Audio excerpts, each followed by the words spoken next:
¿Cómo están? En esta oportunidad vamos a hablar de la identidad aymara, la aproximación histórica del siglo XV y el siglo XVI. Ok, como introducción general, vamos a denotar el descubrimiento que redefine la etnohistoria andina, ¿sí? El texto destaca por reevaluar la identidad aymara desde una estructura dinámica de pensamiento que une espacio y tiempo, brindando una nueva perspectiva a estudios históricos y antropológicos, ¿no? Fuentes y metodología. Utiliza documentación española del siglo XVI para reconstruir la organización social y cultural de los señores aymaras durante su apogeo, generando una base histórica sólida para interpretar su identidad y resistencia cultural, ¿no? La aportación clave es que la autora de este libro analiza la identidad aymara no como un concepto étnico, ¿no?, sino como una estructura cosmovisional, dinámica, profundamente arraigada en la organización territorial y ritual, ¿no? Y la perspectiva temporal única se presenta como una visión del pensamiento aymara que articula pasado, presente y futuro, superando rupturas cronológicas para reconfigurar eventos históricos bajo una lógica cíclica. Hablaremos sobre el principio general de verticalidad y dualismo.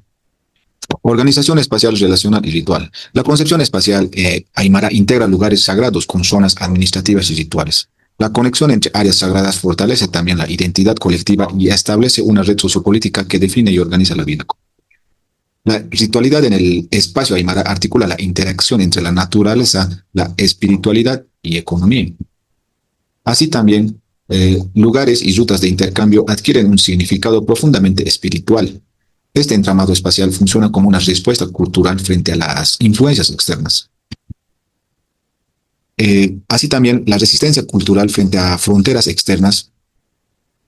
Los aymaras mantuvieron sus redes territoriales como una forma de resistencia cultural. La estructura sociopolítica de los ayllus permitió sostener sistemas comunitarios. La organización de espacios discontinuos y recurrencia al sistema de parentesco fortalecieron la autonomía comunitaria. Verticalidad como estrategia territorial e identitaria, ¿no? Continuando con lo que es la exposición, los señoríos aymaras utilizaban la verticalidad territorial como una estrategia para poder controlar los distintos pisos ecológicos. Y en ese sentido, pues, generar mayores rutas, movilidades, caravanas y asentamientos secundarios que les permitían tener acceso a diferentes zonas en diferentes temporadas, ¿no? Gracias a esa organización se pudo tener, en este caso, una combinación de productos en el altiplano, como ser el tema de la papa, el maíz, entre otros bienes que lograron una complementariedad económica y una autosuficiencia sin depender de otros grupos. La movilidad constante entre los espacios no solo era económica, sino también identitaria, permitía mantener, ¿no?, la cohesión entre ayllus, preservando su autonomía y durante el periodo del Inca y, por supuesto, de la colonia, ¿no? Ahora, en el aspecto sociopolítico, las redes de parentesco eran fundamentales para administrar territorios dispersos. Estas relaciones familiares combinaban la práctica de la reciprocidad ritual y económica, lo que fortalecía los lazos entre ellos alejados y aseguraba, pues, la cooperación continua. Entonces, esta estructuración territorial y social se organizaba según la tradición, en este caso, de arriba y, por supuesto, abajo, ¿no?, que ordenaba funciones políticas, sociales y ceremoniales, reforzando el sentido de parentesco colectivo. Complementariedad ecológica, colonias y autosuficiencia territorial, dispersión territorial y acceso a recursos diversos. En cuanto a la organización de colonias complejas, los señoríos aymaras dispensaron su territorio bajo el sistema de control de archipiélagos, estableciendo colonias en distintos pisos ecológicos para garantizar el acceso a recursos esenciales como alimentos y materiales. Dependencia mínima de otras etnias. La estructura territorial les proporcionó independencia económica, reduciendo la necesidad de depender de grupos externos para su sustento y consolidando su identidad cultural. En cuanto a la movilidad estratégica, las caravanas de llamas y la ocupación de múltiples espacios climáticos aseguraban la integración y sostenibilidad económica del señorío frente a cambios externos.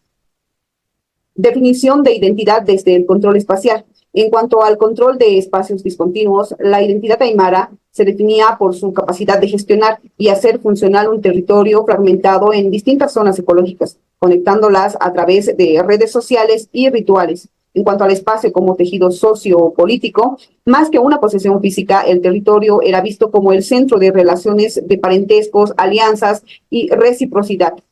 En cuanto a la preservación cultural frente a amenazas externas, Mientras que los incas y posteriormente los españoles intentaron reorganizar los espacios, los aymaras mantuvieron su propia cosmovisión de territorio. Dualista aymara, Urín, Aya. Vamos a hablar de cómo los aymaras, estos pueblos originarios de Bolivia, pero organizaban su vida en su mundo. Hablaremos de lo que es la división territorial. Los aymaras dividían todo en dos partes, que sería el Anán y el Urín. Anán, que representaba la parte superior, y Urín la parte inferior. Es decir, los que están arriba, los que están abajo, el sol, la luna, de día, de noche. Ellos decían que estas dos partes, ninguno era mejor que el otro, que sí, los dos eran importantes.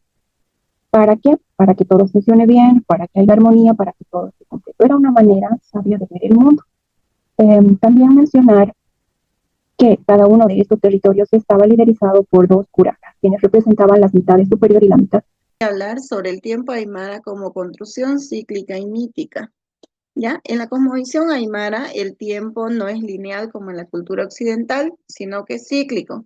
¿Qué no quiere decir que el pasado, el presente y el futuro son entendidos como los procesos que se repiten, al igual que las estaciones del año, los tiempos agrícolas, los movimientos en la naturaleza?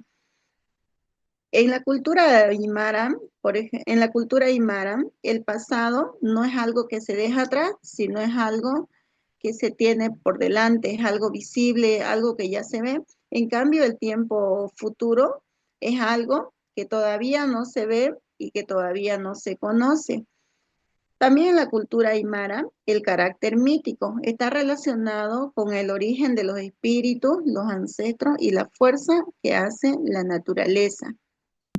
Las edades del mundo y el Pachacuti. Para los aymaras, la historia es como un ciclo. El tiempo no es lineal. Pasado, presente y futuro están conectados. Dentro de esta cosmología, la historia se divide en eras andinas, como Sertaipi, Puruma, Auca y Pachacuti. Cada una de estas eras refleja un cambio profundo en lo cultural, en lo social y también en lo cosmológico. El Pachacuti representa como un quiebre en el orden establecido, que permite renovación o permite volver a la esencia.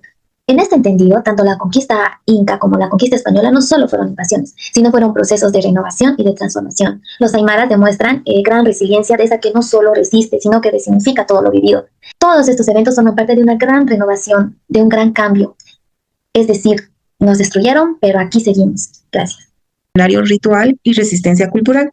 El calendario ritual aymara, según la autora, nos dice que está vinculado al ciclo agrícola, especialmente a la producción de la papa, y regula tanto las actividades agrícolas como la vida social y cultural de las comunidades.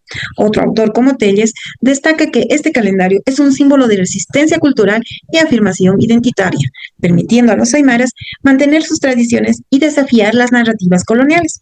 Concluyentemente, podemos decir que el calendario ritual revela conexión entre cultura, identidad y psicología, subrayando la necesidad de integrar ambas disciplinas para apoyar las comunidades aymaras. Gracias. La conquista incaica del Colle Suyo produjo un fuerte ordenamiento político, económico y también simbólico.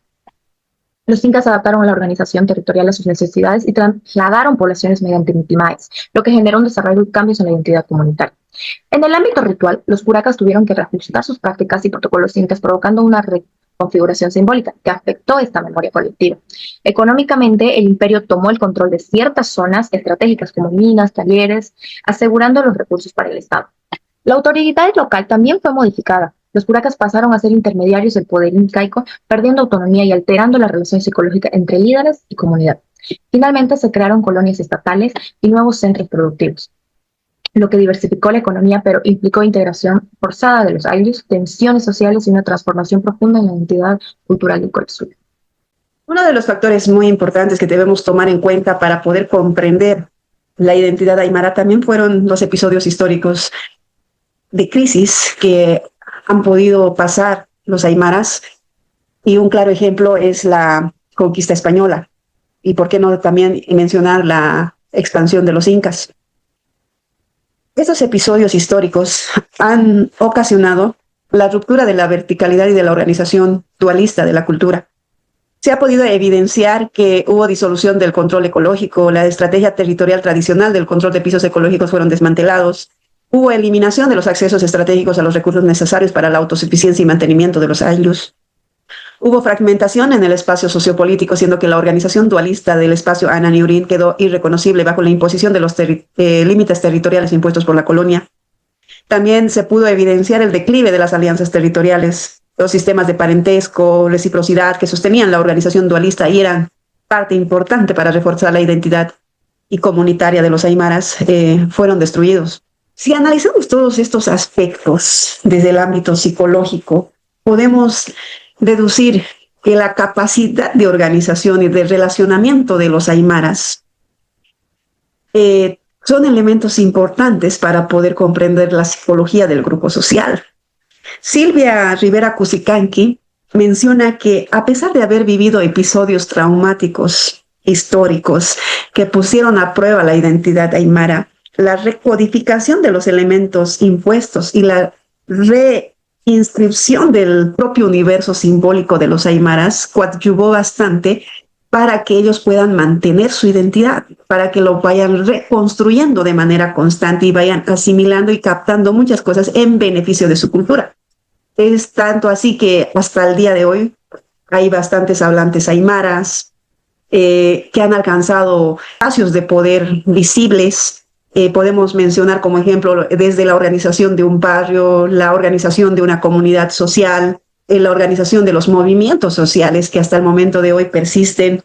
También podemos analizar cómo es el modus de vida de las comunidades que tienen procedencia aymara o origen aymara, tanto en el occidente como en el oriente boliviano, desde su forma de expresión cultural, organización representativa, organización política, vuelvo a reiterar, en sindicatos, organizaciones, movimientos sociales y agrupaciones reconocidas a nivel nacional e incluso internacional. Estos aspectos analizados desde el punto de vista psicológico nos ayuda a comprender la psicología social. Hay elementos cruciales que nos dan pautas para poder comprender la organización de un grupo, la construcción de una identidad colectiva, la pertenencia de una persona individual a la identidad colectiva y grupal de un grupo social. También nos ayuda a entender criterios de mediación emocional y afectiva en los grupos sociales a través de los rituales, de las tradiciones y expresiones culturales. Como equipo, queremos concluir que la identidad aymara no solo es un patrimonio histórico, sino un recurso social y psicológico que guía la construcción de vínculos que nos ayudan a comprender la regulación emocional desde la construcción de una identidad colectiva.